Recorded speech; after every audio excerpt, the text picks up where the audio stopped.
Okay, today's book review, because I haven't done a book review for ages, is the Book of English Magic.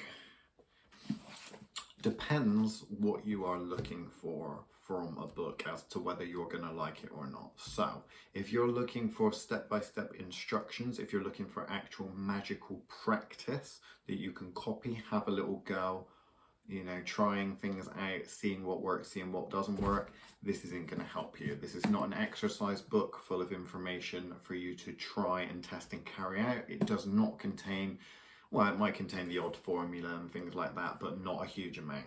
What this book is, and what I like about it, because I do like this book and I do recommend it for someone that's starting out looking into English magic, is that it gives a nice snapshot of many different types of practitioners that practiced various different forms of magic. So, for example, if you're someone that is looking for a book just to see what other practitioners are up to, this is a good book for you. It takes you through a history of magical practitioners in English magic, cunning folk, famous cunning folk, magicians, those sorts of people.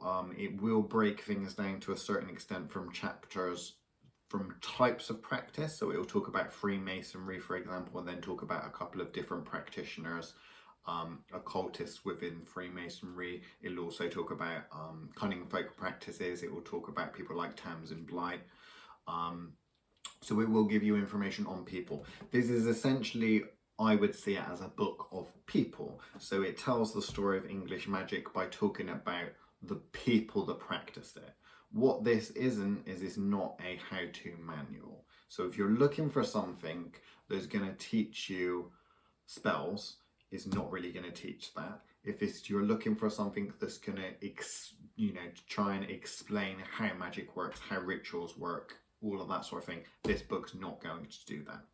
If you are someone starting out, and I wouldn't even necessarily say someone starting out, but I think it's really important specifically for people that are starting out on a magical path, do your research on the people, influential people. The reason for that is that there's a lot that you can learn and be inspired by from the people that have come before you. So although there are people in this book that are actually still alive, it's one of those things that you read the stories and you get a feel for the person's personality and how that factors into their ethics and their style of practice. If you resonate with someone in this book, the chances are, if you did further research on that person and on their magical practice, you may find somewhere that you can begin or branch off. If you're already on a path, branch off to. So there are people in there that I find quite exciting and quite amusing.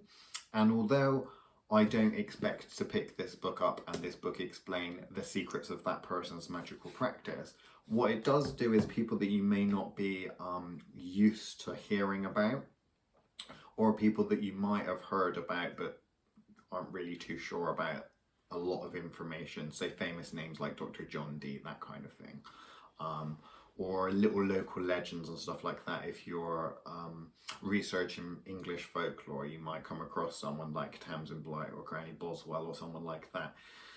This book does have information on those sorts of people. So inspiration and looking at people as opposed to their magical practice. Again, there are one or two formulas and things in the book, but it is a book of people, a book of famous practitioners taking you through English magic by talking about the people that practice it and not necessarily the actual practices. Again, I'd rate this sort of like a 7 out of 10, which is quite high for me because I'm not a particularly nice person and I rate things very harshly. If I was to rate it from a practical perspective, it would be very low because it's not a practical book. If I was to have this book on a shelf and want to go traveling or something like that, or, if I was on a long flight or a train journey and I took this with me, it's It's one of those things, because it's not a novel, you can pick it up and put it down. So I like it. I do like this book. So there we go.